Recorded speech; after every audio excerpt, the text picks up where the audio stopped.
ನಮಸ್ಕಾರ ಸ್ನೇಹಿತರೆ. ಕೇವಲ ದೊಡ್ಡದಾಗಿ ಯೋಚನೆ ಮಾಡಿದರೆ ಮಾತ್ರ ಜೀವನದಲ್ಲಿ ಯಶಸ್ಸು ಸಿಗುತ್ತದೆ? ಖಂಡಿತ ಇಲ್ಲ. ಆ ಅದ್ಭುತ ಯೋಚನೆಗಳನ್ನು ನಿಜ ಜೀವನದಲ್ಲಿ ಕಾರ್ಯರೂಪಕ್ಕೆ ತರುವುದು ಹೇಗೆ? ನಮ್ಮ ಸುತ್ತಮುತ್ತಲಿನ ಪರಿಸರವನ್ನು ಗೆಲುವಿನತ್ತ ಕೊಂಡೊಯ್ಯುವುದು ಹೇಗೆ? ಮತ್ತು ಸೋಲು ಎದುರಾದಾಗ ಅದನ್ನು ಮೆಟ್ಟಿ ನಿಂತು ಒಬ್ಬ ನಾಯಕನಾಗಿ ಬೆಳೆಯುವುದು ಹೇಗೆ? ಇವೆಲ್ಲವೂ ಪ್ರತಿಯೊಬ್ಬರೂ ಜೀವನದಲ್ಲಿ ತಿಳಿಯಲೇಬೇಕಾದ ಅಸಲಿ ರಹಸ್ಯಗಳು. ನಿಮ್ಮ ನೆಚ್ಚಿನ ಕನ್ನಡ ಬುಕ್ಸ್ ನಾಲೆಜ್ ಚಾನೆಲ್ಗೆ ಮತ್ತೊಮ್ಮೆ ಆತ್ಮೀಯ ಸ್ವಾಗತ. ಇಂದು ನಾವು the magic of thinking big ಪುಸ್ತಕದ 2ನೇ ಹಾಗೂ ಅಂತಿಮ ಭಾಗವನ್ನು ಕೇಳಲಿದ್ದೇವೆ. ಸ್ನೇಹಿತರೆ, ನೀವಿನ್ನೂ ಈ ಪುಸ್ತಕದ ಮೊದಲನೇ ಭಾಗವನ್ನು ನೋಡಿಲ್ಲ ಅಂದರೆ ದಯವಿಟ್ಟು ಮೊದಲು ಆ ವಿಡಿಯೋವನ್ನು ನೋಡಿ, ಏಕೆಂದರೆ ಯಶಸ್ಸಿನ ಬುನಾದಿಯಾದ 6 ಪ್ರಮುಖ ಅಧ್ಯಾಯಗಳನ್ನು ಅದರಲ್ಲಿ ವಿವರಿಸಲಾಗಿದೆ. ಆ ವಿಡಿಯೋದ ಲಿಂಕನ್ನು ಕೆಳಗಿರುವ ಡಿಸ್ಕ್ರಿಪ್ಷನ್ ಬಾಕ್ಸ್ ಮತ್ತು ಕಾಮೆಂಟ್ ಬಾಕ್ಸ್ನಲ್ಲಿ ನೀಡಲಾಗಿದೆ. ಅದನ್ನು ನೋಡಿದ ನಂತರವೇ ಈ 2ನೇ ಭಾಗವನ್ನು ಮುಂದುವರಿಸಿ. ಜಗತ್ತಿನ ಶ್ರೇಷ್ಠ ಪುಸ್ತಕಗಳನ್ನು ನಮ್ಮ ಕನ್ನಡದಲ್ಲಿಯೇ ನಿಮಗೆ ತಲುಪಿಸುವ ನಮ್ಮ ಈ ಶ್ರಮ ನಿಮಗೆ ಇಷ್ಟವಾಗಿದ್ದರೆ ದಯವಿಟ್ಟು ಈ ವಿಡಿಯೋವನ್ನು ಈಗಲೇ ಒಂದು ಲೈಕ್ ಮಾಡಿ.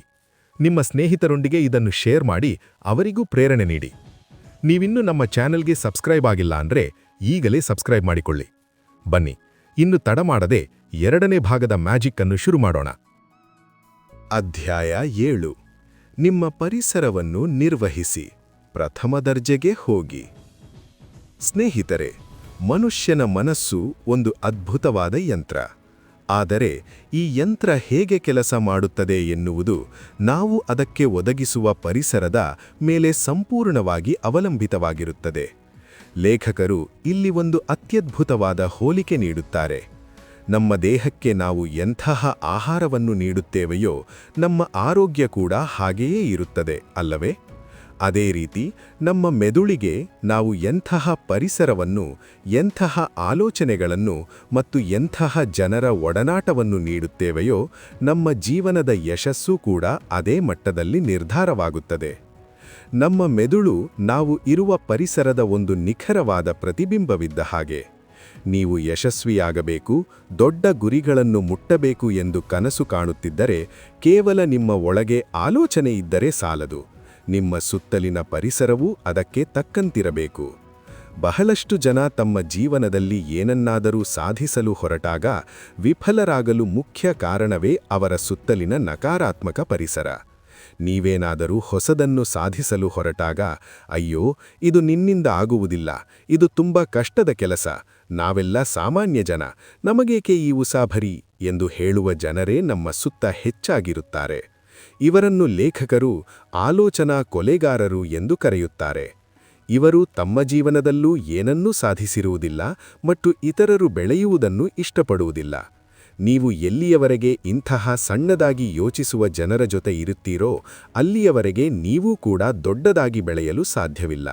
ಆದ್ದರಿಂದ ನಿಮ್ಮ ಆಲೋಚನೆಗಳನ್ನು ಬೆಂಬಲಿಸುವ, ನಿಮ್ಮನ್ನು ಸದಾ ಪ್ರೋತ್ಸಾಹಿಸುವ ಮತ್ತು ಜೀವನದಲ್ಲಿ ದೊಡ್ಡ ಗುರಿಗಳನ್ನು ಹೊಂದಿರುವ ಜನರ ಜೊತೆ ಬೆರೆಯಲು ಪ್ರಾರಂಭಿಸಿ. ಇದನ್ನು ಸಾಧಿಸಲು ಮತ್ತು ಒಂದು ಅತ್ಯುತ್ತಮ ಪರಿಸರವನ್ನು ನಿರ್ಮಿಸಿಕೊಳ್ಳಲು ಲೇಖಕರು ಕೆಲವು ಪ್ರಮುಖ ಮತ್ತು ಆಳವಾದ ನಿಯಮಗಳನ್ನು ತಿಳಿಸಿದ್ದಾರೆ. ಮೊದಲನೆಯ ಅತ್ಯಂತ ಪ್ರಮುಖ ನಿಯಮ: ಸಲಹೆ ಪಡೆಯುವಾಗ ಎಚ್ಚರದಿಂದಿರಿ. ಇದು ನಮ್ಮಲ್ಲಿ ಬಹಳಷ್ಟು ಜನ ಮಾಡುವ ಅತಿ ದೊಡ್ಡ ತಪ್ಪು. ಉಚಿತವಾಗಿ ಸಿಗುತ್ತದೆ ಎಂದು ಕಂಡವರ ಬಳಿ ಅಥವಾ ರಸ್ತೆಯಲ್ಲಿ ಹೋಗುವವರ ಬಳಿ ಸಲಹೆ ಕೇಳಲು ಹೋಗಬೇಡಿ. ಉದಾಹರಣೆಗೆ, ನೀವು ಒಂದು ಹೊಸ ವ್ಯಾಪಾರ ಶುರು ಮಾಡಬೇಕು ಎಂದುಕೊಂಡಿದ್ದೀರಿ. ಆಗ ನೀವು ಯಾರ ಬಳಿ ಸಲಹೆ ಕೇಳಬೇಕು? ಯಾರು ಆ ವ್ಯಾಪಾರದಲ್ಲಿ ಯಶಸ್ಸು ಕಂಡಿದ್ದಾರೋ ಅವರ ಬಳಿ ಮಾತ್ರ. ಆದರೆ ನಾವೇನು ಮಾಡುತ್ತೇವೆ? ಜೀವನದಲ್ಲಿ ಏನನ್ನೂ ಸಾಧಿಸದ, ವ್ಯಾಪಾರದ ಗಂಧಗಾಳಿಯೂ ಗೊತ್ತಿಲ್ಲದ ಜನರ ಬಳಿ ಹೋಗಿ ಸಲಹೆ ಕೇಳುತ್ತೇವೆ. ಅವರು ನಿಮಗೆ ತಾವು ಯಾಕೆ ಸೋತೆವು ಎನ್ನುವ ಸಾವಿರಾರು ನೆಪಗಳನ್ನು ನೀಡಿ ನಿಮ್ಮ ಉತ್ಸಾಹವನ್ನು ಕುಗ್ಗಿಸಿ ನಿಮ್ಮನ್ನು ಸೋಲಿನತ್ತ ದೂಡುತ್ತಾರೆ. ನೆನಪಿಡಿ ಸ್ನೇಹಿತರೆ, ಯಶಸ್ವಿ ಜನರು ಯಾವಾಗಲೂ ಇತರರಿಗೆ ಸಹಾಯ ಮಾಡಲು ಮತ್ತು ಸರಿಯಾದ ಮಾರ್ಗದರ್ಶನ ನೀಡಲು ಸಿದ್ಧರಿರುತ್ತಾರೆ. ಆದ್ದರಿಂದ ಯಶಸ್ವಿಯಾದ ಮತ್ತು ಆಯಾ ಕ್ಷೇತ್ರದಲ್ಲಿ ಸಾಧನೆ ಮಾಡಿದ ವ್ಯಕ್ತಿಗಳಿಂದ ಮಾತ್ರ ಮಾರ್ಗದರ್ಶನ ಪಡೆಯಿರಿ. 2ನೆಯ ನಿಯಮ: ಹೊಸ ಗುಂಪುಗಳನ್ನು ಸೇರಿಕೊಳ್ಳಿ. ಒಂದು ಕೊಳಚೆಗುಂಡಿಯಲ್ಲಿರುವ ನೀರು ಹೇಗೆ ನಿಂತಲ್ಲೇ ನಿಂತು ವಾಸನೆ ಬರುತ್ತದೆಯೋ ಅದೇ ರೀತಿ ನಾವು ಪ್ರತಿದಿನ ಒಂದೇ ರೀತಿಯ ಜನರ ಜತೆ ಒಂದೇ ರೀತಿಯ ವಿಷಯಗಳ ಬಗ್ಗೆ ಮಾತನಾಡುತ್ತಿದ್ದರೆ ನಮ್ಮ ಆಲೋಚನೆಗಳು ಕೂಡ ಒಂದು ಸಣ್ಣ ಚೌಕಟ್ಟಿಗೆ ಸೀಮಿತವಾಗಿ ಬಿಡುತ್ತವೆ. ಮತ್ತು ಅದರಲ್ಲಿ ಹೊಸತನವಿರುವುದಿಲ್ಲ. ನಿಮ್ಮ ಕಂಫರ್ಟ್ ಝೋನಿಂದ ಹೊರಬನ್ನಿ. ಹೊಸ ಜನರನ್ನು ಭೇಟಿಯಾಗಿ. ಬೇರೆ ಬೇರೆ ವೃತ್ತಿಯಲ್ಲಿರುವ, ಬೇರೆ ಬೇರೆ ಆಸಕ್ತಿಗಳನ್ನು ಹೊಂದಿರುವ ಜನರ ಗುಂಪುಗಳನ್ನು ಸೇರಿಕೊಳ್ಳಿ. ಬೇರೆ ಬೇರೆ ರೀತಿಯ ಜನರ ಜೊತೆ ಬೆರೆತಾಗ ಅವರು ಜಗತ್ತನ್ನು ನೋಡುವ ರೀತಿ, ಅವರು ಸಮಸ್ಯೆಗಳನ್ನು ಬಗೆಹರಿಸುವ ರೀತಿ ನಿಮಗೆ ತಿಳಿಯುತ್ತದೆ. ಇದು ನಿಮ್ಮ ದೃಷ್ಟಿಕೋನವನ್ನು ವಿಸ್ತರಿಸುತ್ತದೆ ಮತ್ತು ನಿಮ್ಮ ಮೆದುಳಿನಲ್ಲಿ ಹೊಸ ಹೊಸ ಅದ್ಭುತ ಯೋಚನೆಗಳು ಹುಟ್ಟಲು ಸಹಾಯ ಮಾಡುತ್ತದೆ. 3ನೇ ನಿಯಮ: ಗಾಸಿಪ್ಗಳಿಂದ ಸಂಪೂರ್ಣವಾಗಿ ದೂರವಿರಿ. ಯಶಸ್ವಿ ಜನರು ಎಂದಿಗೂ ಇತರರ ಬಗ್ಗೆ ಕೆಟ್ಟದಾಗಿ ಮಾತನಾಡುವುದಿಲ್ಲ ಅಥವಾ ಸಣ್ಣಪುಟ್ಟ ಗಾಸಿಪ್ಗಳಲ್ಲಿ ತಮ್ಮ ಅಮೂಲ್ಯವಾದ ಸಮಯವನ್ನು ವ್ಯರ್ಥ ಮಾಡುವುದಿಲ್ಲ. ಇತರರ ಹಿಂದೆ ಮಾತನಾಡುವ, ದೂಷಿಸುವ ಮತ್ತು ಚಾಡಿ ಹೇಳುವ ಅಭ್ಯಾಸ ನಿಮ್ಮನ್ನು ಕೀಳಾಗಿ ಕಾಣುವಂತೆ ಮಾಡುತ್ತದೆ. ಇದು ನಿಮ್ಮ ಮೆದುಳಿಗೆ ನೀವು ಕೊಡುತ್ತಿರುವ ಕಳಪೆ ಮಟ್ಟದ ಆಹಾರವಿದ್ದಂತೆ. ಬದಲಾಗಿ ಸಕಾರಾತ್ಮಕ ವಿಷಯಗಳ ಬಗ್ಗೆ, ಹೊಸ ಹೊಸ ಐಡಿಯಾಗಳ ಬಗ್ಗೆ ಮತ್ತು ದೊಡ್ಡ ಯೋಜನೆಗಳ ಬಗ್ಗೆ ಮಾತ್ರ ಮಾತನಾಡುವ ಅಭ್ಯಾಸವನ್ನು ರೂಢಿಸಿಕೊಳ್ಳಿ. 4ನೇ ಮತ್ತು ಅತ್ಯಂತ ಪ್ರಮುಖ ನಿಯಮ: ನಿಮ್ಮ ಜೀವನದ ಪ್ರತಿಯೊಂದು ಹೆಜ್ಜೆಯಲ್ಲಿಯೂ ಪ್ರಥಮ ದರ್ಜೆಗೆ ಅಂದರೆ ಫಸ್ಟ್ ಕ್ಲಾಸ್ಗೆ ಹೋಗಿ. ಪ್ರಥಮ ದರ್ಜೆ ಎಂದರೆ ಕೇವಲ ದುಬಾರಿ ವಸ್ತುಗಳನ್ನು ಕೊಳ್ಳುವುದು, ಜಂಬ ಕೊಚ್ಚಿಕೊಳ್ಳುವುದು ಅಥವಾ ಹಣವನ್ನು ಪೋಲು ಮಾಡುವುದು ಎಂದರ್ಥವಲ್ಲ. ಬದಲಾಗಿ ಇದು ನಿಮ್ಮ ಗುಣಮಟ್ಟವನ್ನು ಮತ್ತು ನಿಮ್ಮ ಮನಸ್ಥಿತಿಯನ್ನು ತೋರಿಸುತ್ತದೆ. ನೀವು ಕೊಳ್ಳುವ ವಸ್ತುಗಳು, ನೀವು ತಿನ್ನುವ ಆಹಾರ, ನೀವು ಮಾಡುವ ಕೆಲಸ ಎಲ್ಲದರಲ್ಲೂ ಅತ್ಯುತ್ತಮವಾದ ಗುಣಮಟ್ಟವನ್ನು ಕಾಪಾಡಿಕೊಳ್ಳಿ. ಉದಾಹರಣೆಗೆ, 10 ಅಗ್ಗದ ಬಟ್ಟೆಗಳನ್ನು ಕೊಳ್ಳುವ ಬದಲು ಒಂದು ಉತ್ತಮ ಗುಣಮಟ್ಟದ ಬಟ್ಟೆಯನ್ನು ಕೊಳ್ಳಿ. ನೀವು ನಿಮಗೆ ಎಷ್ಟು ಬೆಲೆ ಕೊಡುತ್ತೀರೋ ಮತ್ತು ನೀವು ಎಂತಹ ಉನ್ನತ ಮಟ್ಟದ ಪರಿಸರವನ್ನು ನಿರ್ಮಿಸಿಕೊಳ್ಳುತ್ತೀರೋ ಅದಕ್ಕೆ ತಕ್ಕಂತೆಯೇ ನಿಮ್ಮ ಆತ್ಮವಿಶ್ವಾಸ ಕೂಡ 1000 ಪಟ್ಟು ಹೆಚ್ಚಾಗುತ್ತದೆ.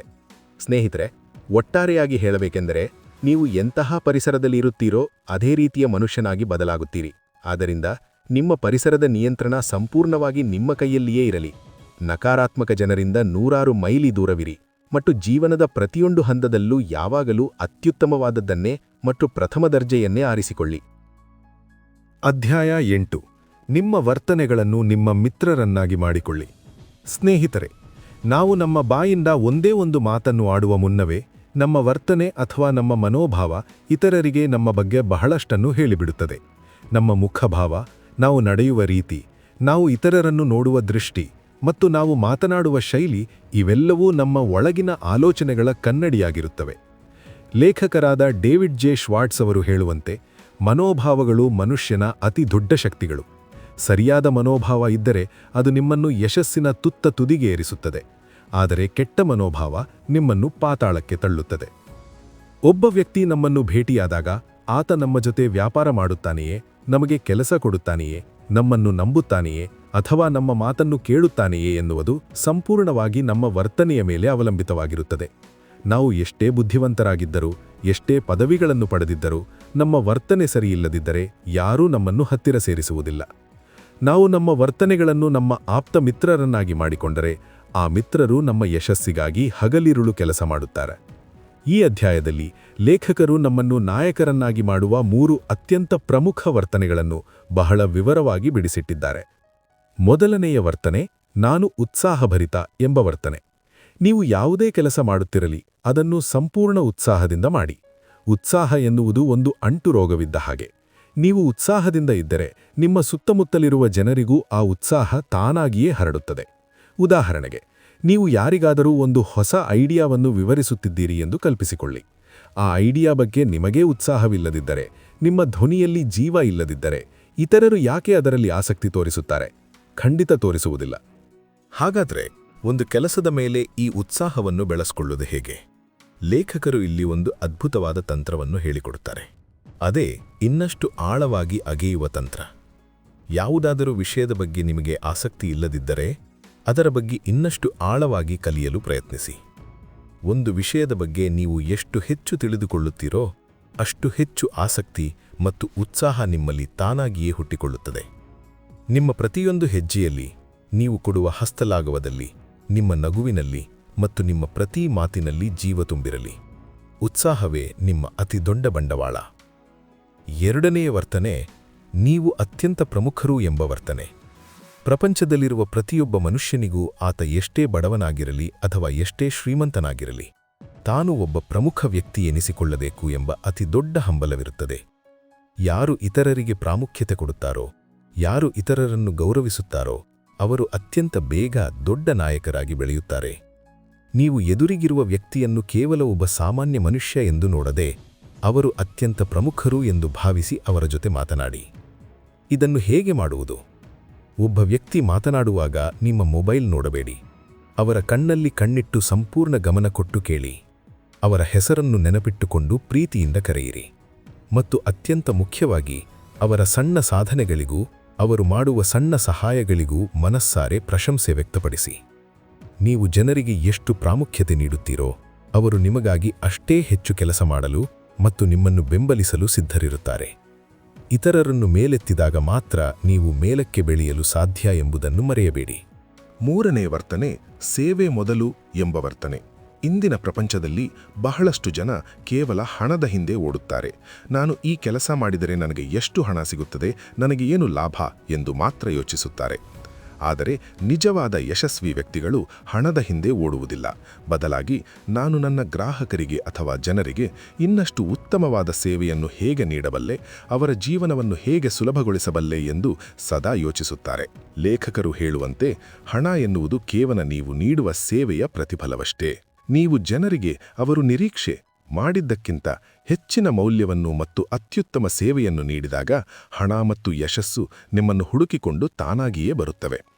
ಒಂದು ಹೋಟೆಲ್ ಮಾಲೀಕ ಕೇವಲ ಹಣ ಮಾಡಬೇಕು ಎಂದು ಊಟ ಬಡಿಸಿದರೆ ಆ ಹೋಟೆಲ್ ಹೆಚ್ಚು ದಿನ ನಡೆಯುವುದಿಲ್ಲ. ಅದೇ ಜನರಿಗೆ ಅತ್ಯುತ್ತಮ ರುಚಿ ಮತ್ತು ಸೇವೆ ನೀಡಬೇಕು ಎಂದು ಬಡಿಸಿದರೆ ಆ ಹೋಟೆಲ್ ನಂಬರ್ 1 ಆಗುತ್ತದೆ.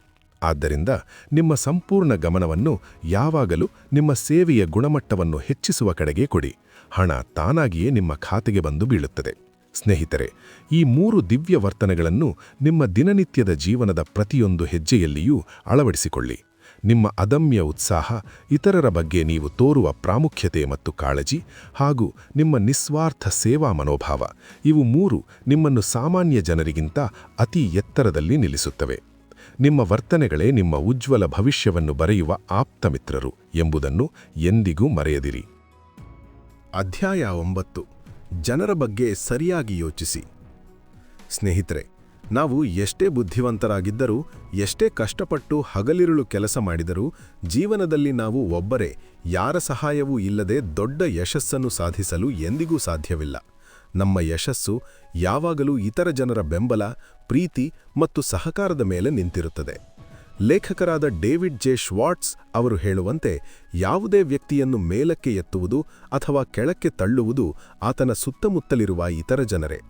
ನೀವು ಯಶಸ್ವಿಯಾಗಬೇಕು ಎಂದರೆ ಜನರು ನಿಮ್ಮನ್ನು ಬೆಂಬಲಿಸಬೇಕು, ನಿಮ್ಮನ್ನು ಇಷ್ಟಪಡಬೇಕು. ಆದ್ದರಿಂದ ಜನರ ಜೊತೆ ಹೇಗೆ ಬೆರೆಯಬೇಕು ಮತ್ತು ಅವರ ಬಗ್ಗೆ ಹೇಗೆ ಸರಿಯಾಗಿ ಯೋಚಿಸಬೇಕು ಎನ್ನುವುದು ಪ್ರತಿಯೊಬ್ಬರೂ ಕಲಿಯಲೇಬೇಕಾದ ಒಂದು ದೊಡ್ಡ ಕಲೆಯಾಗಿದೆ. ಒಬ್ಬ ಯಶಸ್ವಿ ನಾಯಕನಾಗಲು ಲೇಖಕರು ಈ ಅಧ್ಯಾಯದಲ್ಲಿ ಜನರೊಂದಿಗೆ ಬೆರೆಯುವ ಕೆಲವು ಅತ್ಯಮೂಲ್ಯವಾದ ನಿಯಮಗಳನ್ನು ಬಿಡಿಸಿಟ್ಟಿದ್ದಾರೆ. ಬನ್ನಿ, ಅವನೀಗ ಒಂದೊಂದಾಗಿ ತಿಳಿಯೋಣ. ಮೊದಲನೆಯ ನಿಯಮ, ಜನರಿಗೆ ಇಷ್ಟವಾಗುವಂಥ ವ್ಯಕ್ತಿಯಾಗಿ ಮತ್ತು ಸ್ನೇಹ ಬೆಳೆಸಲು ನೀವೇ ಮೊದಲು ಮುನ್ನುಗ್ಗಿ. ಪ್ರಪಂಚದಲ್ಲಿ ಯಾರು ಇತರರೊಂದಿಗೆ ಸುಲಭವಾಗಿ ಬೆರೆಯುತ್ತಾರೋ, ಯಾರ ಮುಖದಲ್ಲಿ ಯಾವಾಗಲೂ ಒಂದು ನಗು ಇರುತ್ತದೆಯೋ ಅಂಥವರನ್ನು ಎಲ್ಲರೂ ಇಷ್ಟಪಡುತ್ತಾರೆ. ನಾವು ಸಾಮಾನ್ಯವಾಗಿ ಮಾಡುವ ತಪ್ಪು ಎಂದರೆ ಬೇರೆಯವರು ಬಂದು ನಮ್ಮನ್ನು ಮಾತನಾಡಿಸುವವರೆಗೆ ನಾವು ಮೌನವಾಗಿ ಕಾಯುತ್ತೇವೆ. ಇದು ತಪ್ಪು. ನೀವೇ ಮೊದಲು ಹೆಜ್ಜೆ ಇಡಿ. ಯಾವುದೇ ಹೊಸ ಜಾಗಕ್ಕೆ ಹೋದಾಗ, ಹೊಸಬರನ್ನು ಕಂಡಾಗ ನೀವೇ ಮೊದಲು ನಗುತ್ತಾ ಪರಿಚಯ ಮಾಡಿಕೊಳ್ಳಿ. ಇನ್ನೊಬ್ಬ ವ್ಯಕ್ತಿಯ ಜೊತೆ ಮಾತನಾಡುವಾಗ ಅವರ ಹೆಸರನ್ನು ಕೇಳಿ ನೆನಪಿಟ್ಟುಕೊಳ್ಳಿ ಮತ್ತು ಮಾತನಾಡುವಾಗ ಅವರ ಹೆಸರಿನಿಂದಲೇ ಅವರನ್ನು ಕರೆಯಿರಿ. ಒಬ್ಬ ಮನುಷ್ಯನಿಗೆ ಪ್ರಪಂಚದಲ್ಲಿ ಅತ್ಯಂತ ಇಷ್ಟವಾದ ಪದ ಎಂದರೆ ಅದು ಅವನ ಹೆಸರು.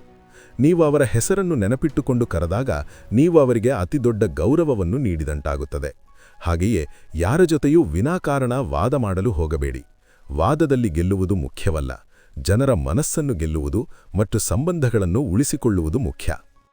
ಎರಡನೆಯ ನಿಯಮ, ಯಾರೂ ಪರಿಪೂರ್ಣರಲ್ಲ ಎಂಬುದನ್ನು ಒಪ್ಪಿಕೊಳ್ಳಿ.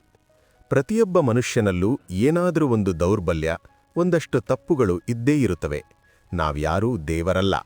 ನೀವು ಇತರರಲ್ಲಿ ಕೇವಲ ತಪ್ಪುಗಳನ್ನೇ ಹುಡುಕುತ್ತಾ ಕುಳಿತರೆ ನಿಮಗೆ ಯಾರ ಜೊತೆಯೂ ಉತ್ತಮ ಸಂಬಂಧ ಬೆಳೆಸಲು ಸಾಧ್ಯವಿಲ್ಲ. ಇತರರು ನಿಮ್ಮಂತೆಯೇ ಯೋಚಿಸಬೇಕು, ನಿಮ್ಮಂತೆಯೇ ಕೆಲಸ ಮಾಡಬೇಕು ಎಂದು ಎಂದಿಗೂ ನಿರೀಕ್ಷಿಸಬೇಡಿ. ಪ್ರತಿಯೊಬ್ಬರ ಆಲೋಚನಾ ಲಹರಿ ಬೇರೆಯಾಗಿರುತ್ತದೆ. ಜನರ ಭಿನ್ನಾಭಿಪ್ರಾಯಗಳನ್ನು ಗೌರವಿಸಲು ಕಲಿಯಿರಿ. ಯಾರಾದರೂ ತಪ್ಪು ಮಾಡಿದಾಗ ಅವರನ್ನು ಕಟುವಾಗಿ ಟೀಕಿಸುವ ಬದಲು ಅವರ ಸ್ಥಾನದಲ್ಲಿ ನಿಂತು ಯೋಚಿಸಿ ಅವರನ್ನು ಕ್ಷಮಿಸುವ ದೊಡ್ಡ ಗುಣವನ್ನು ಬೆಳೆಸಿಕೊಳ್ಳಿ. ಮನುಷ್ಯ ಸಹಜ ಗುಣಗಳನ್ನು ಅರ್ಥಮಾಡಿಕೊಂಡರೆ ನೀವು ಎಂದಿಗೂ ಇತರರ ಮೇಲೆ ಕೋಪಗೊಳ್ಳುವುದಿಲ್ಲ. ಎಲ್ಲರನ್ನೂ ಅವರ ಗುಣಗಳೊಂದಿಗೆ ಒಪ್ಪಿಕೊಳ್ಳಿ. 3ನೆಯ ನಿಯಮ: ನಿಮ್ಮ ಮನಸ್ಸಿನಲ್ಲಿ ಕೇವಲ ಸಕಾರಾತ್ಮಕ ವಾಹಿನಿಯನ್ನು ಮಾತ್ರ ಆನ್ ಮಾಡಿ. ಲೇಖಕರು ಇಲ್ಲಿ ಒಂದು ಅದ್ಭುತವಾದ ಉದಾಹರಣೆ ನೀಡುತ್ತಾರೆ. ನಮ್ಮ ಮೆದುಳು ಒಂದು ಟಿವಿ ಇದ್ದ ಹಾಗೆ. ಅದರಲ್ಲಿ 2 ವಾಹಿನಿಗಳಿರುತ್ತವೆ ಅಥವಾ ಚಾನೆಲ್ಗಳಿರುತ್ತವೆ. ಒಂದು ಸಕಾರಾತ್ಮಕ ವಾಹಿನಿ, ಮತ್ತೊಂದು ನಕಾರಾತ್ಮಕ ವಾಹಿನಿ. ನೀವು ಇತರರ ಬಗ್ಗೆ ಯೋಚಿಸುವಾಗ ಯಾವ ವಾಹಿನಿ ನೋಡುತ್ತಿದ್ದೀರಿ ಎಂಬುದು ಬಹಳ ಮುಖ್ಯ. ನೀವು ನಕಾರಾತ್ಮಕ ವಾಹಿನಿ ನೋಡಿದರೆ ಎದುರಿಗಿರುವ ವ್ಯಕ್ತಿಯ ಕೆಟ್ಟ ಗುಣಗಳು, ಆತ ಹಿಂದೆ ಮಾಡಿದ ತಪ್ಪುಗಳು ಮಾತ್ರ ನಿಮಗೆ ಎದ್ದು ಕಾಣುತ್ತವೆ ಮತ್ತು ನಿಮ್ಮ ಮನಸ್ಸಿನಲ್ಲಿ ದ್ವೇಷ ಹುಟ್ಟುತ್ತದೆ. ಅದೇ ನೀವು ಸಕಾರಾತ್ಮಕ ವಾಹಿನಿ ಆನ್ ಮಾಡಿದರೆ ಅವರಲ್ಲಿರುವ ಒಳ್ಳೆಯ ಗುಣಗಳು, ಅವರ ಸಾಧನೆಗಳು ಮಾತ್ರ ಕಾಣುತ್ತವೆ ಮತ್ತು ಅವರ ಮೇಲೆ ಪ್ರೀತಿ ಗೌರವ ಬೆಳೆಯುತ್ತದೆ. ಆದ್ದರಿಂದ ಯಾವಾಗಲೂ ಇತರರ ಬಗ್ಗೆ ಒಳ್ಳೆಯದನ್ನೇ ಯೋಚಿಸಿ, ಒಳ್ಳೆಯದನ್ನೇ ಮಾತನಾಡಿ. ಯಾರು ಇತರರ ಬಗ್ಗೆ ಸದಾ ಒಳ್ಳೆಯದನ್ನು ಯೋಚಿಸುತ್ತಾರೋ ಅವರ ಮುಖದಲ್ಲಿ ಒಂದು ವಿಶಿಷ್ಟವಾದ ಕಳೆ ಇರುತ್ತದೆ ಮತ್ತು ಅಂಥವರತ್ತ ಜನ ತಾನಾಗಿಯೇ ಆಕರ್ಷಿತರಾಗುತ್ತಾರೆ. 4ನೆಯ ನಿಯಮ: ನೀವು ಮಾತನಾಡುವುದಕ್ಕಿಂತ ಹೆಚ್ಚಾಗಿ ಇತರರನ್ನು ಮಾತನಾಡಲು ಪ್ರೋತ್ಸಾಹಿಸಿ. ಯಶಸ್ವಿ ನಾಯಕರು ಯಾವಾಗಲೂ ಅತ್ಯುತ್ತಮ ಕೇಳುಗರಾಗಿರುತ್ತಾರೆ. ಎದುರಿಗಿರುವ ವ್ಯಕ್ತಿ ಮಾತನಾಡುವಾಗ ಮಧ್ಯದಲ್ಲಿ ತಡೆಯಬೇಡಿ. ಅವರ ಮಾತನ್ನು ಸಂಪೂರ್ಣವಾಗಿ ಮತ್ತು ತಾಳ್ಮೆಯಿಂದ ಆಲಿಸಿ. ನೀವು ಇತರರ ಮಾತಿಗೆ ಎಷ್ಟು ಬೆಲೆ ಕೊಡುತ್ತೀರೋ ಅವರು ಕೂಡ ನಿಮ್ಮ ಮಾತಿಗೆ ಅಷ್ಟೇ ಬೆಲೆ ಕೊಡುತ್ತಾರೆ. ಪ್ರತಿಯೊಬ್ಬರಿಗೂ ತಮ್ಮ ಬಗ್ಗೆ, ತಮ್ಮ ಸಾಧನೆಗಳ ಬಗ್ಗೆ, ತಮ್ಮ ಕಷ್ಟಗಳ ಬಗ್ಗೆ ಇತರರ ಬಳಿ ಹೇಳಿಕೊಳ್ಳಲು ಇಷ್ಟವಿರುತ್ತದೆ. ನೀವು ಅದನ್ನು ತಾಳ್ಮೆಯಿಂದ ಕಣ್ಣಲ್ಲಿ ಕಣ್ಣಿಟ್ಟು ಕೇಳಿಸಿಕೊಂಡರೆ ನೀವು ಅವರಿಗೆ ಅತ್ಯಂತ ಆಪ್ತರಾಗುತ್ತೀರಿ. ಕೇವಲ ತಾನೇ ಮಾತನಾಡಬೇಕು ಎಂದುಕೊಳ್ಳುವವನು ಸಾಮಾನ್ಯ ವ್ಯಕ್ತಿಯಾಗಿ ಉಳಿಯುತ್ತಾನೆ. ಆದರೆ ಇತರರ ಮಾತನ್ನು ಆಲಿಸುವವನು ದೊಡ್ಡ ನಾಯಕನಾಗುತ್ತಾನೆ. ಸ್ನೇಹಿತರೆ, ಜನರ ಬಗ್ಗೆ ನಿಮ್ಮ ದೃಷ್ಟಿಕೋನ ಸರಿಯಾಗಿದ್ದರೆ ಜಗತ್ತಿನ ಪ್ರತಿಯೊಬ್ಬ ವ್ಯಕ್ತಿಯೂ ನಿಮ್ಮ ಆಪ್ತ ಸ್ನೇಹಿತನಾಗುತ್ತಾನೆ. ಇತರರಿಗೆ ನೀವು ಸಹಾಯ ಮಾಡಿದರೆ ನಿಮ್ಮ ಕಷ್ಟದ ಸಮಯದಲ್ಲಿ 100 ಕೈಗಳು ನಿಮ್ಮ ಸಹಾಯಕ್ಕೆ ಬರುತ್ತವೆ. ಒಟ್ಟಾಗಿ ಬೆಳೆಯುವುದೇ ಯಶಸ್ವಿ ನಾಯಕರ ಅತಿ ದೊಡ್ಡ ಗುಟ್ಟು. ಅಧ್ಯಾಯ 10: ಕಾರ್ಯಪ್ರವೃತ್ತರಾಗುವ ಅಭ್ಯಾಸವನ್ನು ರೂಢಿಸಿಕೊಳ್ಳಿ. ಸ್ನೇಹಿತರೆ, ಕೇವಲ ಅತ್ಯುತ್ತಮವಾದ ಆಲೋಚನೆಗಳನ್ನು ಹೊಂದಿದ್ದರೆ ಮಾತ್ರ ಯಾರೂ ಯಶಸ್ವಿಯಾಗುವುದಿಲ್ಲ. ಜಗತ್ತಿನಲ್ಲಿ ಅತ್ಯದ್ಭುತವಾದ ಆಲೋಚನೆಗಳಿಗೆ ಯಾವುದೇ ಕೊರತೆಯಿಲ್ಲ.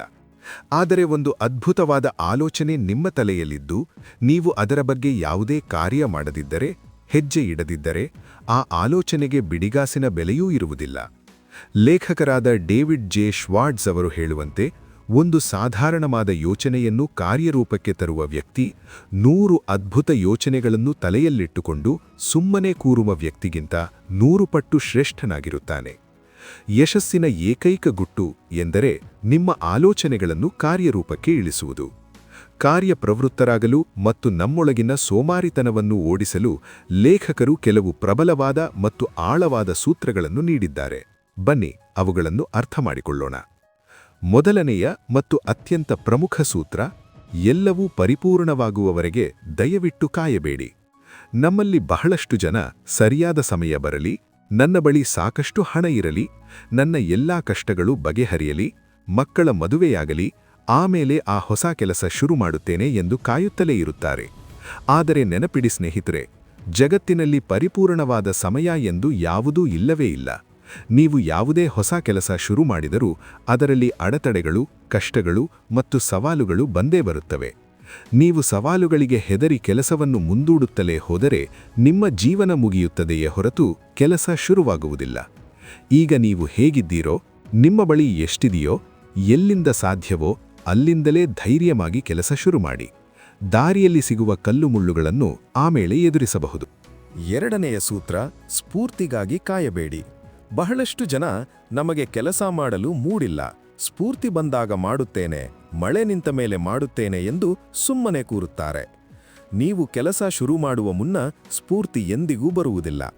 ಬದಲಾಗಿ ನೀವು ಸುಮ್ಮನೆ ಕೆಲಸ ಶುರು ಮಾಡಿದರೆ ಆ ಕೆಲಸವೇ ನಿಮಗೆ ಸ್ಫೂರ್ತಿ ನೀಡುತ್ತದೆ. ಉದಾಹರಣೆಗೆ, ನಿಮಗೆ ಒಂದು ಪುಸ್ತಕವನ್ನು ಓದಲು ಇಷ್ಟವಿಲ್ಲದಿದ್ದರೂ ಸುಮ್ಮನೆ ಪುಸ್ತಕ ತೆಗೆದು ಕೇವಲ 1 ಪುಟ ಓದಲು ಶುರು ಮಾಡಿ. ತಾನಾಗಿಯೇ ನಿಮ್ಮ ಮೆದುಳು ಮುಂದಿನ ಪುಟಗಳನ್ನು ಓದಲು ಆಸಕ್ತಿ ತೋರಿಸುತ್ತದೆ. ಮೊದಲು ನೀವು ಹೆಜ್ಜೆ ಇಡಿ, ನಿಮ್ಮ ಮೆದುಳು ತಾನಾಗಿಯೇ ಎಚ್ಚರಗೊಂಡು ನಿಮಗೆ ಸ್ಫೂರ್ತಿ ತುಂಬುತ್ತದೆ. 3ನೆಯ ಸೂತ್ರ: ಈಗಲೇ ಮಾಡಿ ಎಂಬ ಅಭ್ಯಾಸವನ್ನು ರೂಢಿಸಿಕೊಳ್ಳಿ. ಯಶಸ್ವಿ ಜನರ ನಿಘಂಟಿನಲ್ಲಿ ನಾಳೆ, ಆಮೇಲೆ, ಮುಂದಿನ ವಾರ ಎಂಬ ಪದಗಳೇ ಇರುವುದಿಲ್ಲ. ಅವರಿಗೆ ಯಾವುದೇ ಹೊಸ ಯೋಚನೆ ಬಂದರೂ, ಯಾವುದೇ ಕೆಲಸವಿದ್ದರೂ ಅದನ್ನು ಈಗಲೇ ಮಾಡಬೇಕು ಎಂದು ತೀರ್ಮಾನಿಸುತ್ತಾರೆ. ಆದರೆ ವಿಫಲರಾಗುವ ಜನರು ಯಾವಾಗಲೂ ನಾಳೆ ಮಾಡುತ್ತೇನೆ ಎಂದು ನೆಪ ಹೇಳುತ್ತಾ ಕೆಲಸವನ್ನು ಮುಂದೂಡುತ್ತಾರೆ. ನಾಳೆ, ಆಮೇಲೆ ಎಂಬುದು ಯಶಸ್ಸನ್ನು ಕೊಲ್ಲುವ ಅತಿ ದೊಡ್ಡ ಕಾಯಿಲೆ. ಯಾವುದೇ ಕೆಲಸವಿದ್ದರೂ ಅದನ್ನು ಈಗಲೇ, ಅಂದರೆ ಈ ಕ್ಷಣವೇ ಮಾಡಿ ಮುಗಿಸುವ ಅಭ್ಯಾಸ ಬೆಳೆಸಿಕೊಳ್ಳಿ. ಈಗಲೇ ಎನ್ನುವ ಪದದಲ್ಲಿ ಒಂದು ದೊಡ್ಡ ಮಾಂತ್ರಿಕ ಶಕ್ತಿಯಿದೆ. 4ನೆಯ ಸೂತ್ರ: ಕಾರ್ಯಪ್ರವೃತ್ತರಾಗುವುದು ಭಯವನ್ನು ನಾಶ ಮಾಡುತ್ತದೆ. ನಮಗೆ ಯಾವುದಾದರೂ ಒಂದು ಕೆಲಸ ಮಾಡಲು ಭಯವಾಗುತ್ತಿದ್ದರೆ, ಆ ಭಯವನ್ನು ಓಡಿಸಲು ಇರುವ ಏಕೈಕ ದಾರಿಯೆಂದರೆ ಆ ಕೆಲಸವನ್ನು ಮಾಡಿ ಮುಗಿಸುವುದು. ಉದಾಹರಣೆಗೆ, ನಿಮಗೆ ವೇದಿಕೆಯ ಮೇಲೆ ಮಾತನಾಡಲು ಭಯವಿದ್ದರೆ, ವೇದಿಕೆ ಹತ್ತಿ ಮಾತನಾಡುವುದೇ ಆ ಭಯಕ್ಕೆ ಮದ್ದು. ಸುಮ್ಮನೆ ಕೂತು ಯೋಚನೆ ಮಾಡುತ್ತಿದ್ದರೆ ಭಯ ಇನ್ನಷ್ಟು ದೊಡ್ಡದಾಗುತ್ತದೆಯೇ ಹೊರತು ಕಡಿಮೆಯಾಗುವುದಿಲ್ಲ. ಕೆಲಸ ಮಾಡುವುದರಿಂದ ಆತ್ಮವಿಶ್ವಾಸ ಬೆಳೆಯುತ್ತದೆ, ಸುಮ್ಮನೆ ಕೂತಿರುವುದರಿಂದ ಭಯ ಬೆಳೆಯುತ್ತದೆ. ಸ್ನೇಹಿತರೆ, ಯಶಸ್ಸಿಗೆ ಯಾವುದೇ ಶಾರ್ಟ್ಕಟ್ ಇಲ್ಲ. ನಿಮ್ಮ ಕನಸು ಎಷ್ಟೇ ದೊಡ್ಡದಾಗಿದ್ದರೂ ಆ ಕನಸಿನ ಕಡೆಗೆ ನೀವು ಪ್ರತಿದಿನ ಇಡುವ ಸಣ್ಣ ಸಣ್ಣ ಹೆಜ್ಜೆಗಳೇ ನಿಮ್ಮನ್ನು ಗುರಿಯತ್ತ ಕೊಂಡೊಯ್ಯುತ್ತವೆ. ಭಯವನ್ನು ಓಡಿಸಲು, ಆತ್ಮವಿಶ್ವಾಸವನ್ನು ಬೆಳೆಸಲು ಮತ್ತು ಜೀವನದಲ್ಲಿ ಅತಿದೊಡ್ಡ ಯಶಸ್ಸನ್ನು ಪಡೆಯಲು ಇರುವ ಏಕೈಕ ದಾರಿ ಎಂದರೆ ಈಗಲೇ, ಈ ಕ್ಷಣವೇ ಕಾರ್ಯಪ್ರವೃತ್ತರಾಗುವುದು. ಅಧ್ಯಾಯ 11: ಸೋಲನ್ನು ಗೆಲುವನ್ನಾಗಿ ಪರಿವರ್ತಿಸುವುದು ಹೇಗೆ? ಸ್ನೇಹಿತರೆ, ಯಶಸ್ಸಿನ ಹಾದಿಯಲ್ಲಿ ಸಾಗುವಾಗ ಕಷ್ಟಗಳು, ಅಡೆತಡೆಗಳು ಮತ್ತು ಸೋಲು ಎದುರಾಗುವುದು ಅತ್ಯಂತ ಸಹಜವಾದ ಪ್ರಕ್ರಿಯೆ. ಪ್ರಪಂಚದ ಯಾವುದೇ ಮಹಾನ್ ನಾಯಕನಾಗಲಿ, ಅತ್ಯಂತ ದೊಡ್ಡ ಸಾಧಕನಾಗಲಿ, ಅವರು ಒಮ್ಮೆಯಾದರೂ ಸೋಲನ್ನು ಕಂಡೇ ಇರುತ್ತಾರೆ. ಯಾರಿಗೂ ಯಶಸ್ಸು ಬಹಳ ಸುಲಭವಾಗಿ ಒಲಿದಿರುವುದಿಲ್ಲ. ಆದರೆ ಯಶಸ್ವಿ ಜನರಿಗೂ ಮತ್ತು ಸಾಮಾನ್ಯ ಜನರಿಗೂ ಇರುವ ಅತಿ ದೊಡ್ಡ ವ್ಯತ್ಯಾಸವೆಂದರೆ ಅವರು ಸೋಲನ್ನು ನೋಡುವ ದೃಷ್ಟಿಕೋನ. ಸಾಮಾನ್ಯ ಜನರು ಒಂದು ಬಾರಿ ಸೋತರೆ, ಇದು ನನ್ನಿಂದ ಆಗುವುದಿಲ್ಲ, ನನ್ನ ಹಣೆಬರಹವೇ ಇಷ್ಟು ಎಂದು ಕುಳಿತುಕೊಳ್ಳುತ್ತಾರೆ. ಆದರೆ ಯಶಸ್ವಿ ಜನರು ಆ ಸೋಲನ್ನು ಒಂದು ಅದ್ಭುತ ಪಾಠವನ್ನಾಗಿ ಸ್ವೀಕರಿಸುತ್ತಾರೆ. ಲೇಖಕರಾದ ಡೇವಿಡ್ ಜೆ ಶ್ವಾರ್ಟ್ಸ್ ಅವರು ಹೇಳುವಂತೆ, ಸೋಲು ಎನ್ನುವುದು ಒಂದು ತಾತ್ಕಾಲಿಕ ಹಿನ್ನಡೆಯೇ ಹೊರತು ಅದೊಂದು ಶಾಶ್ವತ ಅಂತ್ಯವಲ್ಲ. ಸೋಲನ್ನು ಮೆಟ್ಟಿ ನಿಂತು ಅದನ್ನು ಗೆಲುವಿನ ಮೆಟ್ಟಿಲನ್ನಾಗಿ ಪರಿವರ್ತಿಸಲು ಲೇಖಕರು ಕೆಲವು ಅತ್ಯಮೂಲ್ಯವಾದ ಮಾರ್ಗಗಳನ್ನು ತಿಳಿಸಿದ್ದಾರೆ. ಬನ್ನಿ, ಅವುಗಳನ್ನು ಬಿಡಿಸಿ ನೋಡೋಣ. ಮೊದಲನೆಯ ಮಾರ್ಗ: ನಿಮ್ಮ ಸೋಲನ್ನು ಆಳವಾಗಿ ಅಧ್ಯಯನ ಮಾಡಿ. ನೀವು ಯಾವುದಾದರೂ ಕೆಲಸದಲ್ಲಿ ಅಥವಾ ವ್ಯಾಪಾರದಲ್ಲಿ ವಿಫಲರಾದಾಗ ಅದಕ್ಕೆ ನಿಜವಾದ ಕಾರಣವೇನು ಎಂಬುದನ್ನು ಅತ್ಯಂತ ಶಾಂತವಾಗಿ ಕುಳಿತು ಯೋಚಿಸಿ. ನಿಮ್ಮಿಂದ ಎಲ್ಲಿ ತಪ್ಪಾಯಿತು, ನಿಮ್ಮ ಯೋಜನೆಯಲ್ಲಿ ಏನು ಕೊರತೆಯಿತ್ತು, ಅಥವಾ ನಿಮ್ಮ ನಿರ್ಧಾರ ಎಲ್ಲಿ ಎಡವಿತು ಎಂಬುದನ್ನು ವಿಶ್ಲೇಷಿಸಿ. ಒಬ್ಬ ನುರಿತ ವೈದ್ಯ ಕಾಯಿಲೆಯನ್ನು ವಾಸಿ ಮಾಡುವ ಮುನ್ನ ಅದನ್ನು ಹೇಗೆ ಕೂಲಂಕಷವಾಗಿ ಪರೀಕ್ಷಿಸುತ್ತಾನೋ, ಹಾಗೆಯೇ ನೀವು ನಿಮ್ಮ ಸೋಲಿನ ಕಾರಣಗಳನ್ನು ಹುಡುಕಿ. ಸೋಲಿನಿಂದ ಪಾಠ ಕಲಿಯುವವನು ಮುಂದಿನ ಬಾರಿ ಇನ್ನಷ್ಟು ಬಲಿಷ್ಠನಾಗಿ ಮತ್ತು ಬುದ್ಧಿವಂತನಾಗಿ ಎದ್ದು ನಿಲ್ಲುತ್ತಾನೆ. ಸೋಲು ನಿಮಗೆ ನೀವು ಎಲ್ಲಿ ಸುಧಾರಿಸಿಕೊಳ್ಳಬೇಕು ಎಂಬುದನ್ನು ತೋರಿಸುವ ಕನ್ನಡಿಯಾಗಿದೆ. ಎರಡನೆಯ ಮಾರ್ಗ: ನಿಮ್ಮ ತಪ್ಪುಗಳಿಗೆ ಇತರರನ್ನು ಅಥವಾ ನಿಮ್ಮ ಅದೃಷ್ಟವನ್ನು ದೂಷಿಸಬೇಡಿ. ಬಹಳಷ್ಟು ಜನ ತಾವು ಸೋತಾಗ, ನನ್ನ ಜೊತೆಗಿದ್ದವರು ನನಗೆ ಮೋಸ ಮಾಡಿದರು, ಸರ್ಕಾರದ ನಿಯಮಗಳು ಸರಿಯಿಲ್ಲ, ಅಥವಾ ನನ್ನ ಅದೃಷ್ಟವೇ ಕೆಟ್ಟದ್ದು ಎಂದು ನೂರಾರು ನೆಪಗಳನ್ನು ಹೇಳುತ್ತಾರೆ. ಆದರೆ ನೆನಪಿಡಿ ಸ್ನೇಹಿತರೆ, ಅದೃಷ್ಟದಿಂದ ಯಾರೂ ದೊಡ್ಡ ಯಶಸ್ಸನ್ನು ಸಾಧಿಸಲು ಸಾಧ್ಯವಿಲ್ಲ, ಮತ್ತು ದುರದೃಷ್ಟದಿಂದ ಯಾರೂ ಸಂಪೂರ್ಣವಾಗಿ ನಾಶವಾಗುವುದಿಲ್ಲ. ನಿಮ್ಮ ಸೋಲಿಗೆ ನೀವೇ ಸಂಪೂರ್ಣ ಜವಾಬ್ದಾರಿಯನ್ನು ತೆಗೆದುಕೊಳ್ಳುವ ದೊಡ್ಡ ಧೈರ್ಯವನ್ನು ಬೆಳೆಸಿಕೊಳ್ಳಿ. ನಿಮ್ಮನ್ನು ನೀವೇ ಕಠಿಣವಾಗಿ ವಿಮರ್ಶಿಸಿಕೊಳ್ಳಿ. ನಾನು ಎಲ್ಲಿ ತಪ್ಪು ಮಾಡಿದೆ ಎಂದು ಪ್ರಾಮಾಣಿಕವಾಗಿ ಒಪ್ಪಿಕೊಂಡಾಗ ಮಾತ್ರ ಆ ತಪ್ಪನ್ನು ತಿದ್ದಿಕೊಳ್ಳಲು ನಿಮಗೆ ಸಾಧ್ಯವಾಗುತ್ತದೆ. ಇತರರನ್ನು ದೂಷಿಸುವುದರಿಂದ ನಿಮ್ಮ ಅಹಂಕಾರಕ್ಕೆ ತಾತ್ಕಾಲಿಕ ತೃಪ್ತಿಯಾಗಬಹುದೇ ಹೊರತು ಜೀವನದಲ್ಲಿ ಯಶಸ್ಸು ಸಿಗುವುದಿಲ್ಲ. ಮೂರನೆಯ ಮಾರ್ಗ: ಸತತ ಪ್ರಯತ್ನದ ಜೊತೆಗೆ ಹೊಸ ಪ್ರಯೋಗಗಳನ್ನು ಮಾಡಿ.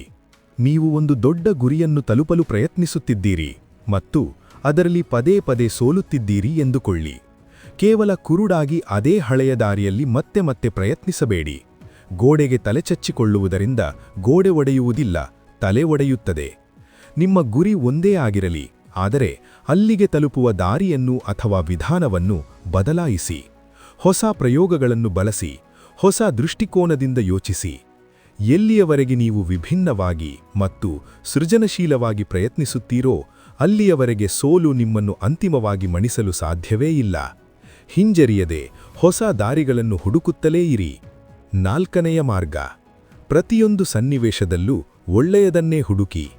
ನೀವು ಎಷ್ಟೇ ದೊಡ್ಡ ಕಷ್ಟದಲ್ಲಿರಲಿ, ಆ ಕಷ್ಟದಲ್ಲಿಯೂ ನಿಮಗಾಗಿ ಒಂದು ಸಣ್ಣ ಒಳ್ಳೆಯ ಅವಕಾಶ ಖಂಡಿತ ಅಡಗಿರುತ್ತದೆ. ನಿಮ್ಮ ವ್ಯಾಪಾರದಲ್ಲಿ ಭಾರೀ ನಷ್ಟವಾದರೆ ಕುಸಿದು ಕೂರುವ ಬದಲು ಇದು ನಿಮಗೆ ಹಣಕಾಸಿನ ನಿರ್ವಹಣೆಯನ್ನು ಕಲಿಯಲು ಸಿಕ್ಕ ಅವಕಾಶ ಎಂದುಕೊಳ್ಳಿ. ಪ್ರತಿಯೊಂದು ಹಿನ್ನಡೆಯೂ ನಿಮ್ಮನ್ನು ಇನ್ನಷ್ಟು ಜಾಗರೂಕರನ್ನಾಗಿ ಮಾಡುತ್ತದೆ. ನಿರಾಶೆಯ ಕತ್ತಲಲ್ಲಿ ಕಳೆದು ಹೋಗುವ ಬದಲು ಭರವಸೆಯ ಬೆಳಕನ್ನು ಹುಡುಕುವ ಅಭ್ಯಾಸವನ್ನು ರೂಢಿಸಿಕೊಳ್ಳಿ. ಸ್ನೇಹಿತರೆ, ಯಶಸ್ಸು ಎನ್ನುವುದು ಸೋಲೇ ಇಲ್ಲದ ಹೂವು ಹಾಸಿದ ಪಯಣವಲ್ಲ. ಎಷ್ಟೇ ಬಾರಿ ಬಿದ್ದರೂ ಮೈಕೊಡವಿಕೊಂಡು ಮತ್ತೊಮ್ಮೆ ಎದ್ದು ನಿಂತು ಗುರಿಯತ್ತ ಸಾಗುವವನೇ ನಿಜವಾದ ನಾಯಕ. ನಿಮ್ಮ ಪ್ರತಿಯೊಂದು ಸೋಲನ್ನು ನಿಮ್ಮ ಗೆಲುವಿನ ಅಡಿಪಾಯವನ್ನಾಗಿ ಮಾಡಿಕೊಳ್ಳಿ. ಇನ್ನು ಮುಂದೆ ಸೋಲು ಬಂದರೆ ಹೆದರಬೇಡಿ. ಅದು ನಿಮಗೆ ಒಂದು ಹೊಸ ಪಾಠ ಕಲಿಸಲು ಬಂದಿರುವ ಮಾರ್ಗದರ್ಶಕ ಎಂದು ಭಾವಿಸಿ ಮುನ್ನುಗ್ಗಿ.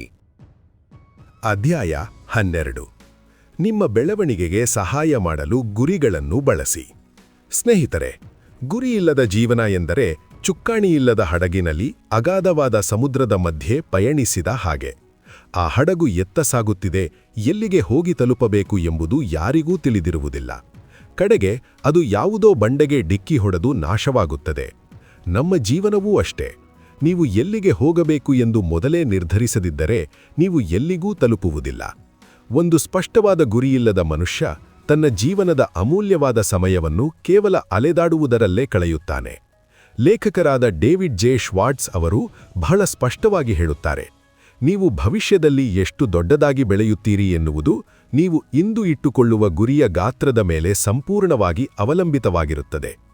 ಉದಾಹರಣೆಗೆ, ನೀವು ನಿಮ್ಮ ಜ್ಞಾನವನ್ನು ಹಂಚಿಕೊಂಡು ಮುಂದಿನ ದಿನಗಳಲ್ಲಿ ಲಕ್ಷಾಂತರ ಜನರ ಮನಸ್ಸನ್ನು ತಲುಪಬೇಕು, ಜಗತ್ತಿನ ಅತ್ಯುತ್ತಮ ವಿಚಾರಗಳನ್ನು ತಿಳಿಸಿ ಅವರ ಜೀವನದಲ್ಲಿ ಒಂದು ಸಕಾರಾತ್ಮಕ ಬದಲಾವಣೆ ತರಬೇಕು ಎಂದು ಒಂದು ದೊಡ್ಡ ಗುರಿಯನ್ನು ಇಟ್ಟುಕೊಂಡಾಗ, ನಿಮ್ಮ ಪ್ರತಿದಿನದ ಕೆಲಸದಲ್ಲಿ, ನಿಮ್ಮ ಆಲೋಚನೆಯಲ್ಲಿ ಒಂದು ಹೊಸ ಶಕ್ತಿ ಹುಟ್ಟಿಕೊಳ್ಳುತ್ತದೆ. ಆ ಗುರಿಯೇ ನಿಮ್ಮನ್ನು ಪ್ರತಿದಿನ ಬೆಳಿಗ್ಗೆ ಎಬ್ಬಿಸಿ ಕೆಲಸ ಮಾಡುವಂತೆ ಪ್ರೇರೇಪಿಸುತ್ತದೆ.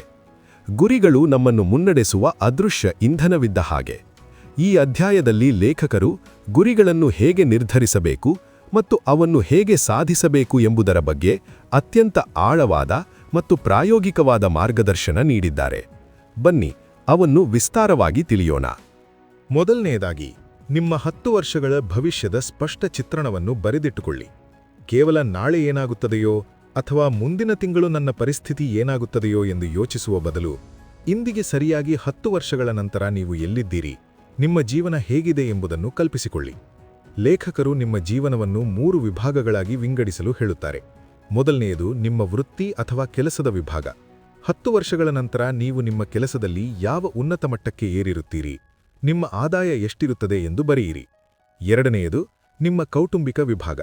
10 ವರ್ಷಗಳ ನಂತರ ನಿಮ್ಮ ಕುಟುಂಬದ ಜೀವನ ಮಟ್ಟ ಹೇಗಿರುತ್ತದೆ, ನೀವು ಎಂತಹ ಮನೆಯಲ್ಲಿ ವಾಸಿಸುತ್ತಿರುತ್ತೀರಿ, ನಿಮ್ಮ ಮಕ್ಕಳಿಗೆ ಎಂತಹ ಶಿಕ್ಷಣ ಕೊಡಿಸುತ್ತಿರುತ್ತೀರಿ ಎಂಬುದನ್ನು ನಿರ್ಧರಿಸಿ.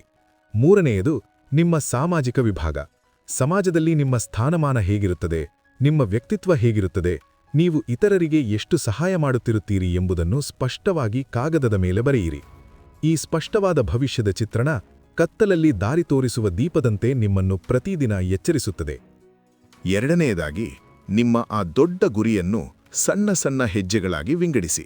ಒಂದು ದೊಡ್ಡ ಪರ್ವತವನ್ನು ಏರಬೇಕು ಎಂದರೆ ಬುಡದಲ್ಲಿ ನಿಂತು ಮೇಲಕ್ಕೆ ನೋಡಿದರೆ ಭಯವಾಗುತ್ತದೆ. ಇದು ನನ್ನಿಂದ ಸಾಧ್ಯವೇ ಎಂದು ಅನ್ನಿಸುತ್ತದೆ. ಆದರೆ ಕೇವಲ ಮುಂದಿನ ಹೆಜ್ಜೆಯ ಕಡೆಗೆ ಗಮನ ಕೊಟ್ಟರೆ ಪರ್ವತ ಏರುವುದು ಸುಲಭವಾಗುತ್ತದೆ. ಅದೇ ರೀತಿ ನಿಮ್ಮ 10 ವರ್ಷಗಳ ಗುರಿಯನ್ನು ತಲುಪಲು ಈ ವರ್ಷ ನೀವು ಏನು ಮಾಡಬೇಕು, ಈ ತಿಂಗಳು ನೀವು ಏನು ಮಾಡಬೇಕು ಮತ್ತು ಅತ್ಯಂತ ಮುಖ್ಯವಾಗಿ ಇಂದು, ಹೌದು ಈ ದಿನ ನೀವು ಏನು ಮಾಡಬೇಕು ಎಂಬುದನ್ನು ನಿರ್ಧರಿಸಿ. ನಿಮ್ಮ ಪ್ರತಿಯೊಂದು ದಿನದ ಸಣ್ಣ ಸಣ್ಣ ಸಾಧನೆಗಳು ನಿಮ್ಮನ್ನು ಆ ದೊಡ್ಡ ಗುರಿಯತ್ತ ಕೊಂಡೊಯ್ಯುತ್ತವೆ. ಪ್ರತಿ 30 ದಿನಗಳಿಗೊಮ್ಮೆ ನಿಮ್ಮ ಪ್ರಗತಿಯನ್ನು ನೀವೇ ಪ್ರಾಮಾಣಿಕವಾಗಿ ವಿಮರ್ಶಿಸಿಕೊಳ್ಳಿ. ಮೂರನೆಯದಾಗಿ, ನಿಮ್ಮ ಗುರಿಗಳನ್ನು ತಲುಪಲು ನಿಮ್ಮ ಮೇಲೆ ನೀವು ಮೊದಲು ಹೂಡಿಕೆ ಮಾಡಿ. ನಿಮ್ಮ ಗುರಿಗಳು ದೊಡ್ಡದಾಗಿದ್ದಾಗ ಆ ಗುರಿಗಳನ್ನು ತಲುಪಲು ಬೇಕಾದ ಜ್ಞಾನ ಮತ್ತು ಕೌಶಲಗಳನ್ನು ನೀವು ಬೆಳೆಸಿಕೊಳ್ಳಲೇಬೇಕು. ನಿಮ್ಮ ಮೆದುಳಿಗೆ ಪ್ರತಿದಿನ ಉತ್ತಮವಾದ ಮತ್ತು ಸಕಾರಾತ್ಮಕವಾದ ಆಹಾರವನ್ನು ನೀಡಿ. ಜಗತ್ತಿನ ಶ್ರೇಷ್ಠ ವ್ಯಕ್ತಿಗಳ ಪುಸ್ತಕಗಳನ್ನು ಓದಿ, ಅವರಿಂದ ಹೊಸ ವಿಚಾರಗಳನ್ನು ಕಲಿಯಿರಿ. ನೀವು ನಿಮ್ಮ ಜ್ಞಾನವನ್ನು ಎಷ್ಟು ಹೆಚ್ಚಿಸಿಕೊಳ್ಳುತ್ತೀರೋ, ನಿಮ್ಮ ಆಲೋಚನೆಗಳನ್ನು ಎಷ್ಟು ಮೇಲ್ದರ್ಜೆಗೇರಿಸುತ್ತೀರೋ, ನಿಮ್ಮ ಗುರಿಯನ್ನು ತಲುಪುವ ದಾರಿ ಅಷ್ಟು ಸುಲಭವಾಗುತ್ತದೆ. ಶಿಕ್ಷಣ ಎಂದರೆ ಕೇವಲ ಶಾಲಾ ಕಾಲೇಜುಗಳಲ್ಲಿ 4 ಗೋಡೆಗಳ ಮಧ್ಯೆ ಕಲಿಯುವುದಲ್ಲ, ಜೀವನದ ಕೊನೆಯ ಉಸಿರಿರುವವರೆಗೂ ಹೊಸತನ್ನು ಕಲಿಯುತ್ತಲೇ ಇರುವುದು. ಯಾರು ಕಲಿಯುವುದನ್ನು ನಿಲ್ಲಿಸುತ್ತಾರೋ ಅವರು ಬೆಳೆಯುವುದನ್ನು ನಿಲ್ಲಿಸುತ್ತಾರೆ. 4ನೇಯದಾಗಿ, ಅಡೆತಡೆಗಳು ಬಂದಾಗ ಗುರಿಯನ್ನು ಬದಲಾಯಿಸಬೇಡಿ, ಆದರೆ ನಿಮ್ಮ ದಾರಿಯನ್ನು ಬದಲಾಯಿಸಿ. ಗುರಿಯತ್ತ ಸಾಗುವಾಗ ಎಷ್ಟೋ ಬಾರಿ ನಾವು ಅಂದುಕೊಂಡಂತೆ ಕೆಲಸಗಳಾಗುವುದಿಲ್ಲ. ಅನಿರೀಕ್ಷಿತ ಕಷ್ಟಗಳು, ಅಡೆತಡೆಗಳು ಎದುರಾಗುತ್ತವೆ. ಆ ಸಮಯದಲ್ಲಿ ನಿರಾಶೆಗೊಂಡು ನಿಮ್ಮ ಗುರಿಯನ್ನು ಬಿಟ್ಟುಕೊಡಬೇಡಿ. ಆ ಗುರಿಯನ್ನು ತಲುಪಲು ಬೇರೆ ಯಾವ ದಾರಿಗಳಿವೆ, ಬೇರೆ ಯಾವ ಹೊಸ ವಿಧಾನಗಳಿವೆ ಎಂದು ಯೋಚಿಸಿ. ವಿಮಾನ ಹಾರುವಾಗ ಬಿರುಗಾಳಿ ಬಂದರೆ ಪೈಲಟ್ ವಿಮಾನದ ದಿಕ್ಕನ್ನು ಸ್ವಲ್ಪ ಬದಲಾಯಿಸುತ್ತಾನೆಯೇ ಹೊರತು ಪ್ರಯಾಣವನ್ನೇ ರದ್ದು ಮಾಡುವುದಿಲ್ಲ. ನಿಮ್ಮ ನಿರ್ಧಾರ ದೃಢವಾಗಿರಲಿ, ಕಲ್ಲಿನ ಮೇಲೆ ಬರದಂತಿರಲಿ, ಆದರೆ ನಿಮ್ಮ ಯೋಜನೆಗಳು ಪರಿಸ್ಥಿತಿಗೆ ತಕ್ಕಂತೆ ಬದಲಾಗುವಂತೆ ಮೃದುವಾಗಿರಲಿ. ಸ್ನೇಹಿತರೆ, ಒಂದು ಸ್ಪಷ್ಟವಾದ ಗುರಿ ಸಾಮಾನ್ಯ ಮನುಷ್ಯನಿಗೂ ಅಸಾಧ್ಯವಾದ ಶಕ್ತಿಯನ್ನು ಮತ್ತು ಉತ್ಸಾಹವನ್ನು ಕೊಡುತ್ತದೆ. ನಿಮ್ಮ ಕನಸುಗಳನ್ನು ಕೇವಲ ಕನಸುಗಳಾಗಿಯೇ ಉಳಿಯಲು ಬಿಡಬೇಡಿ. ಆ ಕನಸುಗಳಿಗೆ ಒಂದು ನಿರ್ದಿಷ್ಟವಾದ ಗಡುವನ್ನು ನಿಗದಿಪಡಿಸಿ, ಅವುಗಳನ್ನು ಗುರಿಗಳನ್ನಾಗಿ ಬದಲಾಯಿಸಿ. ಇಂದು ನೀವು ಎಲ್ಲಿದ್ದೀರಿ ಎನ್ನುವುದು ಖಂಡಿತ ಮುಖ್ಯವಲ್ಲ, ಆದರೆ ನೀವು ಮುಂದಿನ ದಿನಗಳಲ್ಲಿ ಎಲ್ಲಿಗೆ ಹೋಗುತ್ತಿದ್ದೀರಿ, ನಿಮ್ಮ ದೃಷ್ಟಿ ಎಲ್ಲಿದೆ ಎನ್ನುವುದು ಅತ್ಯಂತ ಮುಖ್ಯ. ದೊಡ್ಡ ಗುರಿಗಳನ್ನು ಇಟ್ಟುಕೊಳ್ಳಿ ಮತ್ತು ಆ ಗುರಿಗಳಾಗಿ ಪ್ರತಿದಿನ ಶ್ರಮಿಸಿ. ಅಧ್ಯಾಯ 13. ಒಬ್ಬ ನಾಯಕನಂತೆ ಯೋಚಿಸುವುದು ಹೇಗೆ? ಸ್ನೇಹಿತರೆ, ನಮ್ಮ ಈ ಸುದೀರ್ಘವಾದ ಮತ್ತು ಅದ್ಭುತವಾದ ಪಯಣದ ಕೊನೆಯ ಅಧ್ಯಾಯಕ್ಕೆ ನಾವು ಬಂದು ತಲುಪಿದ್ದೇವೆ. ಜೀವನದಲ್ಲಿ ಅತಿದೊಡ್ಡ ಯಶಸ್ಸಿನ ಶಿಖರವನ್ನು ಏರಲು ಕೇವಲ ನಮ್ಮೊಬ್ಬರ ಶ್ರಮ, ಕೇವಲ ನಮ್ಮೊಬ್ಬರ ಬುದ್ಧಿವಂತಿಕೆ ಖಂಡಿತವಾಗಿಯೂ ಸಾಲುವುದಿಲ್ಲ. ನಮಗೆ ಇತರರ ಬೆಂಬಲ, ಇತರರ ಸಹಕಾರ ಮತ್ತು ಇತರರ ಶ್ರಮ ಅತ್ಯಂತ ಅವಶ್ಯಕ. ಇತರರನ್ನು ನಮ್ಮ ಗುರಿಯೆಡೆಗೆ ಒಟ್ಟಾಗಿ ಕರೆದೊಯ್ಯುವ ಕಲೆಯನ್ನೇ ನಾವು ನಾಯಕತ್ವ ಎಂದು ಕರೆಯುತ್ತೇವೆ.